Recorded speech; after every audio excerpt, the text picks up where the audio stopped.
Imagine Europe back in the 1400s. Portugal, a small country on the edge of the continent, had big dreams. With the Atlantic Ocean on one side and a powerful Spain on the other, Portugal set its sights on the world beyond its borders. They were driven by a desire for wealth, a passion for spreading their religion, and a thirst for exploration. A leader named Prince Henry the Navigator shared this vision. He created a special school in Sagres where experts in maps, stars, and shipbuilding came together. They developed a new ship called the Caravel, perfect for long journeys. With this amazing ship, Portuguese explorers sailed further and further down the coast of Africa. They set up trading posts and searched for a way to reach the treasures of the East by sea. Each successful trip made Portugal bolder and set the stage for an incredible age of discovery. The Portuguese weren't just explorers, they were smart business people. They traded goods like cloth, weapons, and horses for gold, ivory, and sadly, enslaved people. This trade made Portugal very wealthy and fueled their desire to expand their influence eastward.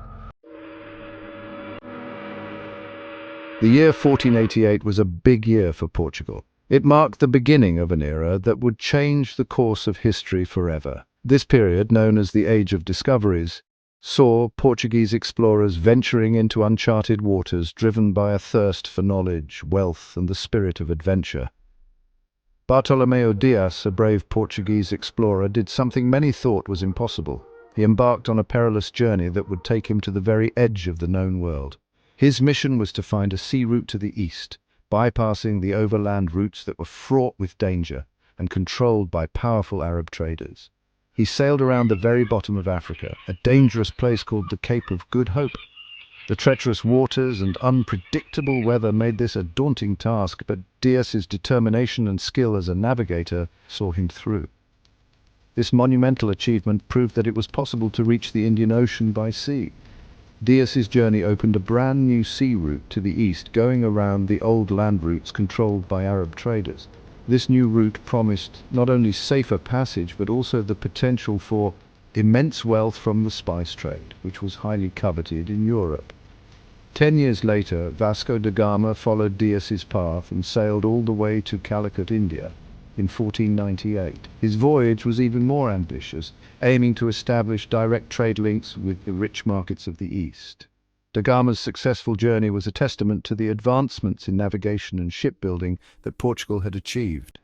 This incredible voyage created a direct sea route to the east, where spices were plentiful. The spices, such as pepper, cinnamon, and cloves, were highly prized in Europe for their ability to preserve food and add flavor, making them worth their weight in gold. It challenged the Arab and Venetian merchants who had controlled this trade for centuries. The Portuguese entry into the spice trade disrupted the established order and shifted the balance of power in global commerce. Da Gama returned to Portugal with his ships full of spices and amazing stories of far-off lands. His success not only brought immense wealth to Portugal, but also inspired further expeditions and solidified Portugal's reputation as a leading maritime power. This sparked a lot of excitement and cemented Portugal's place as a great seafaring nation. The tales of exotic lands and the riches they held captivated the imagination of the Portuguese people and fueled a national pride in their explorers' achievements. Sometimes the Portuguese made discoveries by accident. Their voyages often took them into unknown territories, leading to unexpected encounters and new opportunities for expansion. In 1500, Pedro Alvarez Cabral, on his way to India, went off course and landed on the coast of South America. This unplanned detour led to the discovery of Brazil, a land rich in resources and potential. This surprise discovery led to Portugal claiming Brazil as their colony. The vast and fertile land of Brazil would become a cornerstone of Portugal's colonial empire, providing valuable resources such as sugar, gold, and later coffee. Brazil would become a huge and important part of Portugal's global empire. The influence of Portuguese culture, language, and traditions can still be seen in Brazil today, a testament to the lasting impact of these early explorations. These voyages, driven by a hunger for knowledge, riches, and fame, made Portugal a leader in global exploration. The bravery and determination of these explorers opened up new worlds and brought about an era of unprecedented global interaction. The discoveries made during this time changed the way people saw the world and laid the foundation for Portugal's vast and powerful empire. The Age of Discoveries was not just a period of exploration, it was a time that reshaped the world's economic, cultural, and political landscapes, leaving a legacy that endures to this day. Portugal's early exploration successes quickly turned into a vast trading empire. The Portuguese were among the first Europeans to venture into the unknown waters of the Atlantic, driven by a thirst for adventure, wealth, and the desire to spread Christianity.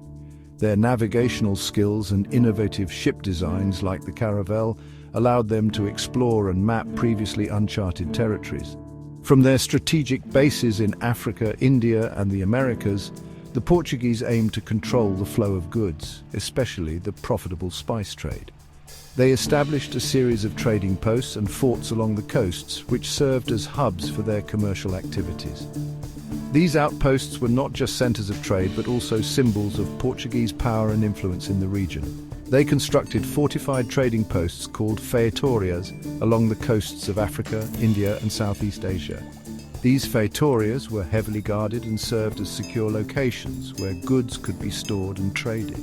The Portuguese used these posts to exert control over local trade networks and to protect their interests from rival European powers and local resistance. These posts became a network of trading centers connecting Europe to the east. The Portuguese trading network was vast and complex, linking the markets of Europe with those of Africa, Asia, and the Americas. This network facilitated the exchange of a wide variety of goods, including spices, gold, silver, textiles, and other valuable commodities. But the Portuguese wanted more than just trade. They wanted to expand their land and power.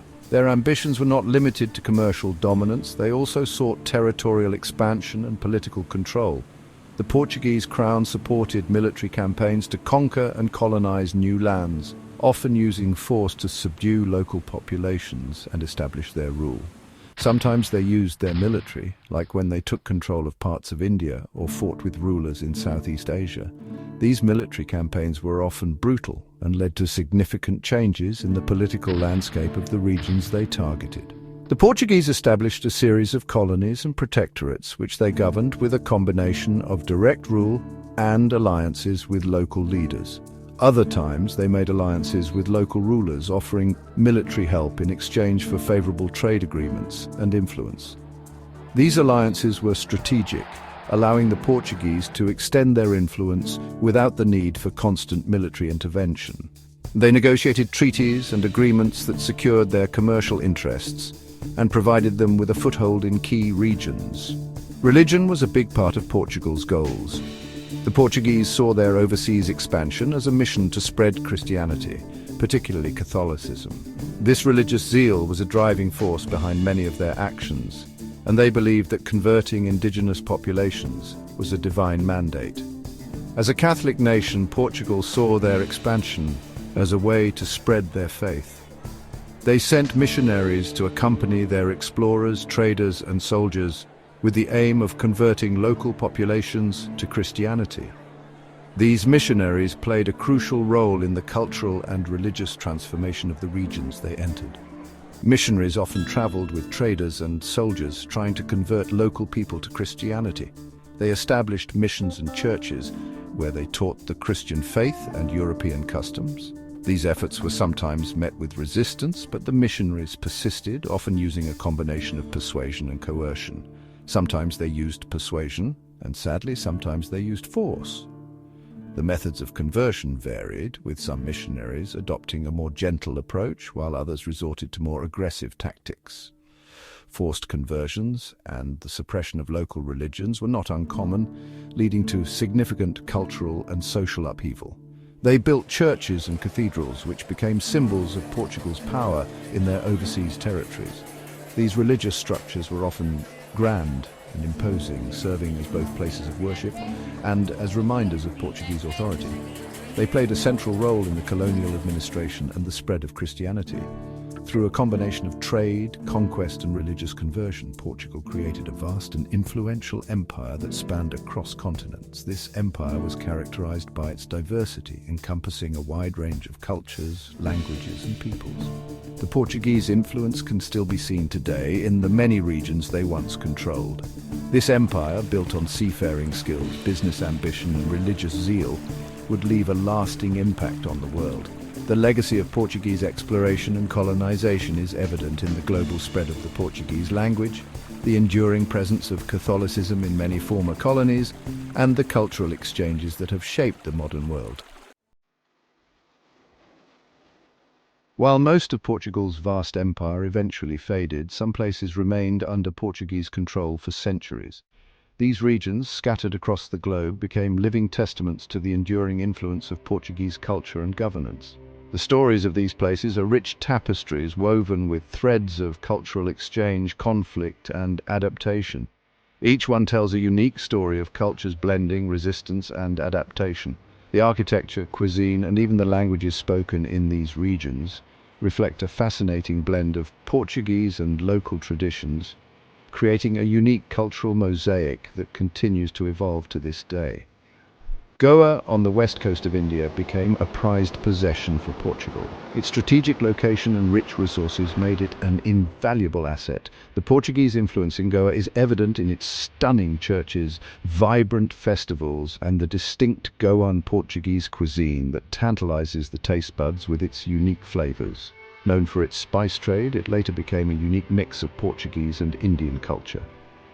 The streets of Goa are lined with colonial-era buildings, and the local markets are a sensory overload of spices, textiles, and handicrafts that tell the story of centuries of trade and cultural exchange. Captured in 1510, Goa became a center of Portuguese power in the east and a hub for trading spices, textiles, and precious stones. The legacy of this period is still visible in the grand cathedrals and forts that dot the landscape, standing as silent witnesses to a bygone era of maritime dominance and cultural fusion.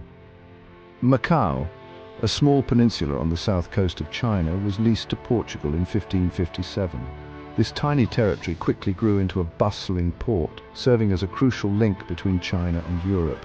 The Portuguese influence in Macau is unmistakable, from its cobblestone streets to its fusion cuisine that blends Chinese and Portuguese flavors in delightful harmony.